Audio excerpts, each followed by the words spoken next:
What's up guys, today I will finally be showing you around the new premise. I'm so excited to show you. We've also had a few problems with my Franny's car, the Range Rover Evoque. Let's get into it.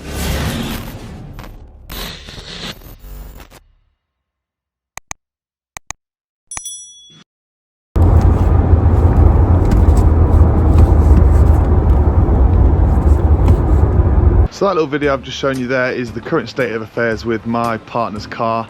If you've been following the channel for a while now, you'll have seen the video. I surprised my fiance with her dream car.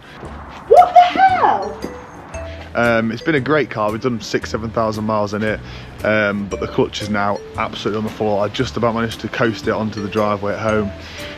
So today we're going to go fetch that. I think it's a master cylinder. I'm hoping it's a master cylinder, otherwise it's gearbox out and a clutch and a slave. So fingers crossed. I mean, it's still a big job as a master cylinder, but fingers crossed it is going to be the master and we can get on with it, get it done, because we are going away at the weekend, so it'd be a real pain in the backside if we have to borrow a car from work. But whatever, we'll get it in today and see what we can do with it. So this is the vehicle I bought whilst I was quiet on the channel. Just obviously I was still at work, but I didn't have a chance to post. This is Bertie the Bag of Shit Beaver Tail. Basically my business partner owns a logistics company which has got loads of trucks and stuff, which you'll have seen me recover cars in the past.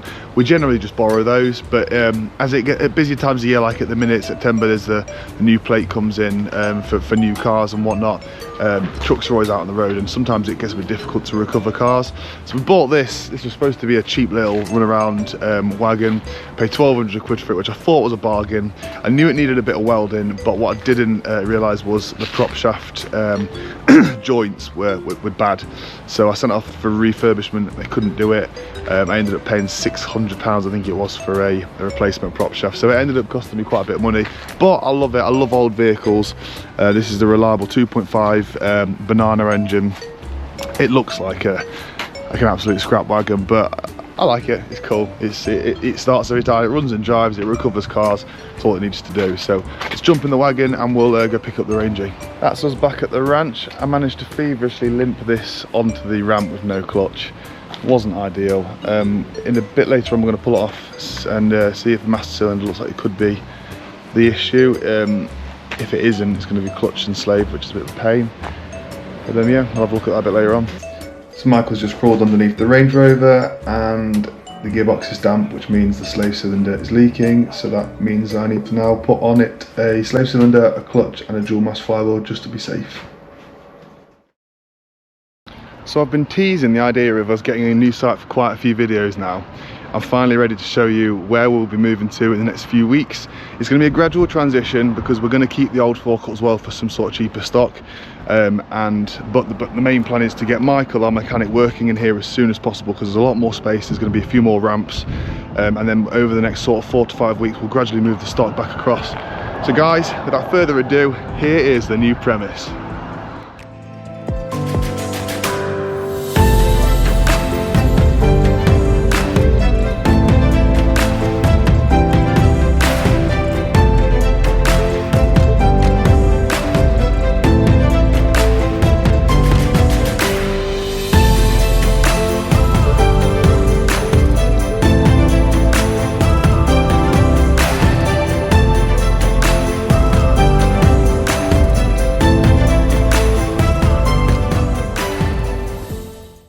As you can probably tell, it is massive. So I'll talk you through what it's going to look like when it's done. So on the front of the building we have some big signage across here. It's going to be advertising the sales pitch and it's also going to have the garage logos and stuff on it as well. All this gravel area here is ours, so this will hold, I think we worked out about 20 cars, so we've got some clearing up to do. It's maybe I might get a few more bags of stones as well because it's a bit light on the ground, but this will look really good when it's full of cars. I think, yeah, 20 cars, 18, 20 cars. It's just been freshly painted. This was green and battered and horrible. You might just be able to see from the roof the colour it was, I don't know. But yeah, fresh coat of paint. I'm probably down the line, I'm going to paint these shutters black because I think it'll look really nice. More signage up there.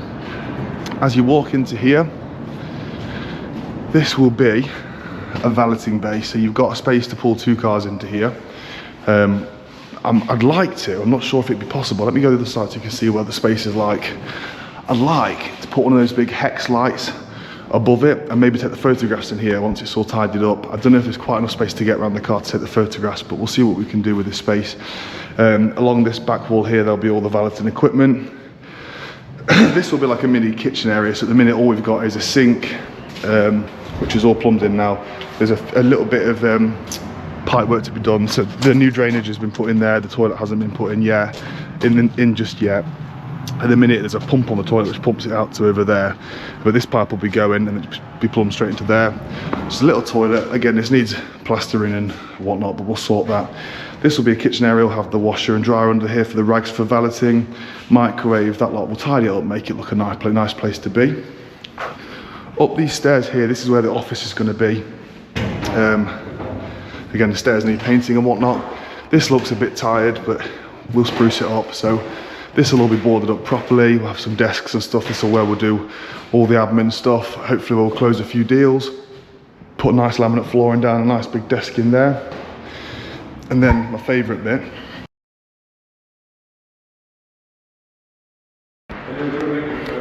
So this is the unit, guys. It's absolutely massive. So how we're going to work this is going to be split in two. So as you can see from this video here, you've got 2 ramps that are already in. We've got a 2-post in the far corner. We've got a 4-post which is being installed today. There's going to be the 1 post you will have seen on our other videos. This will be like a backup ramp now, which will be going in this space here. We've then got our tire machine, wheel balancer, and the compressor will be in this corner here. There'll then be a dividing wall just on the back of this 4-post, and this will be an indoor forecourt. So the more expensive, the more premium stock will go inside. This will hold about 20 cars. And then the cheaper stuff, or the bigger cars, if we've got any vans or any sort of 7-seaters, they'll go on the outdoor forecourt. Then out the back of the unit, this is on the back of the garage effectively, we've got this massive compound area. This will be, in 2 minds, I'm either going to be setting up a little tent in this back corner to do my painting, because I can't really be painting in there in the garage area now because it's an open space.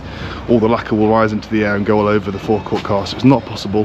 So I'm either going to have to keep the old unit just for painting, if I can find someone to go in halves with it and share the unit, or I'm going to have to set a tent up and do it out here, which is a bit sketchy and retro, but well, not retro, but just a bit sketchy. Or we'll work out a plan of action basically, but for now I'm keeping the other unit for the next few months, so we'll paint from there for now. But yeah, this is a massive space. Just got to be wary of this gate here, because you can see this sort of opens back into my compound, so I'm going to put some bollards here along the floor here, just to make sure we don't park a customer's car up there and get it ploughed. But yeah, this was full of crap before. I wish I'd taken some pictures before it got emptied. It looked like a tiny space, but having seen it empty now, we'll probably get 10-15 cars. This will be for stuff that's in need of paint, so it'll be out of the way, because this will be a no customer area. So anything that needs paint or doesn't look as pretty as the forecourt car should will be stashed away in here.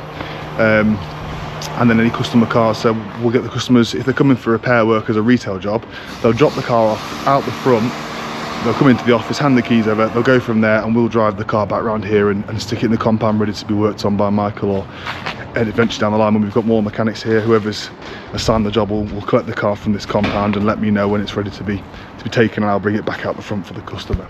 So, wow.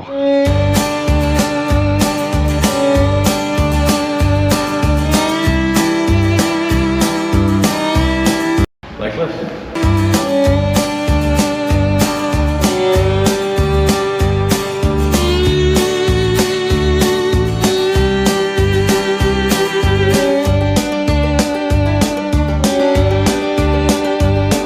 Still on with this 4-post ramp.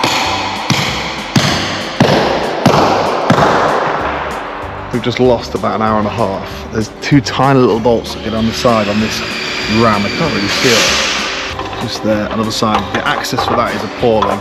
So literally, yeah, about an hour and a half messing about, leaning the post back and forth. But it is in now. Hopefully in the next sort of hour or so we'll have a ramp going up and down, but we'll see. So that's the cables attached at the bottom there. They run through this pulley mechanism around into each corner, and then each of these has got an adjustable nut at the top, and that's what you use to take the slack out of this cable. So that's the cables as tight as we can do it by hand. They still need more tightening to them. I don't know if you can see that. Yeah, they're still very loose. But what we are going to do is send it up for a maiden voyage. I'm going to film just in case anything goes drastically wrong. Shouldn't do. what we need to do is drop the ram right to the bottom down there, so that needs to go up there, slot into this collar here. That's what will lift the ramp. Go then, Miguel. Send her up. I mean, is the electrics off on this point? Is it possible to turn it on for a second to see if it'll go up? Turn that one back on. Yeah.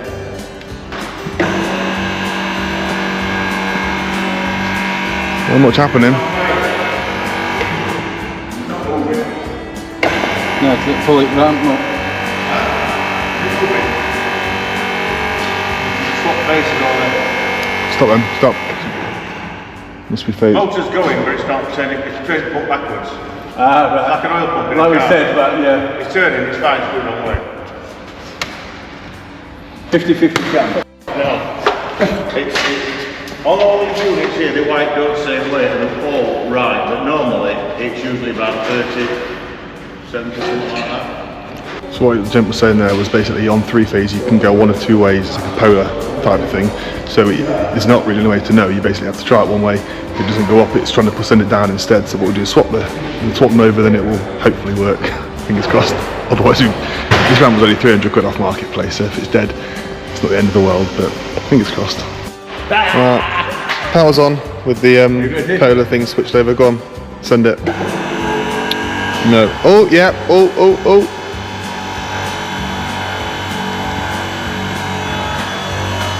Hey, there she goes. Can't do, because if it runs out of fluid, it will. Bring it right down now. Yeah, see if Well, it in down. all theory, it should just go. Nice. Boom.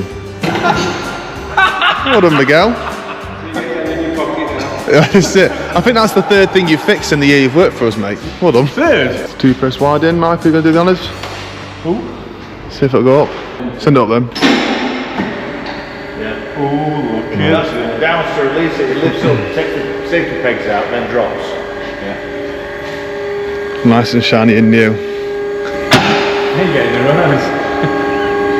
You won't be. No, this So I'm not going to try and be like some inspirational influencer or anything like that, but I just want to take a second to remind the viewers that me and Jack started out flogging cars off a driveway. Then we started operating off the side of a different business's premise. Then we took on this forecourt, which was a massive jump that you've seen other videos prior to this one on. And now, 5 years in, we're taking on this massive premise and we're so excited, but I don't want anyone to think we've been given this. We've worked very hard for this. We've had to sacrifice a lot to thank my partner for. There's been loads of times where I've wanted to just give up and call it a day. But seriously, guys, if you want to do something, you've got to get up and just do it. Like only you can make these changes, and anyone can do it. It's just a matter of giving it your all and trying your best. And what's the worst that can happen? You fail and you start again, or go back to what you were doing before. But yeah, I'm just very grateful. But yeah, back onto the video. This Range Rover has been an absolute nightmare. So Euro car parts have quoted me the best price, sent the wrong clutch and dual mass. So I'm now, and I'd shopped around for it ahead of it so I could get the best price. I've now had to order it from 2 different suppliers. So it's gone from costing me 450 quid in parts to 650 quid in parts. Is what it is. Callum's been on this job at My Repair Pro. Apparently loads of steel going into aluminium and vice versa, so every single bolt was seized in. Luckily hasn't snapped anything, we're just waiting on more parts, but look at the state of this. The reason we didn't just do a master is because just before we pulled it in we noticed it was a bit damp under the gearbox, which usually means that the slave cylinder's leaking, and we definitely made the right call. Take a look at this. Because a quick run through what's been terrible and what you're doing now. And because there's components that are aluminium and steel, when they fit together and they get water in, they just rot and corrode and end up sticking together. So with most of the bits on this being aluminium with steel bits in them, it's just corroded together. Show the bits you've taken out, the dual mass and the slave, if you don't mind. Shouldn't do that, should it? No. Okay, so new parts are on the way over now. Hopefully we'll get this done today, as we're supposed to be going away tonight, but we'll see. If not, I'll have to put together another plan. But nothing's ever straightforward, and it hurts a lot more. When it's the business is paying for it, you can kind of live with it because it is my money because it's my business, but you expect things to go wrong occasionally. When it plays with your own pocket, it sucks, but I've just got saving graces. I don't really have to pay for my repair work, it's just parts. But It's all fun and games, let's get back to it. Guys, that's it for this episode. The Range Rover Evoque did get fixed. We had a few smaller issues as well. A little valve in one of the clutch pipes had failed. We had to remove that, but we did manage to get it bled up. It doesn't drive as well as it used to be honest, so I'll see how my Mrs. Fran gets on with it. If she hates it, we'll have to look at buying a new clutch pipe, but it is back on the road.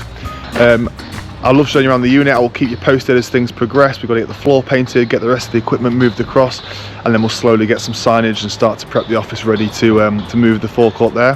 Bertie the bag of shit beaver tail is in 1,000 pieces. I'll explain to you next week why that is. It wasn't Michael's fault this time.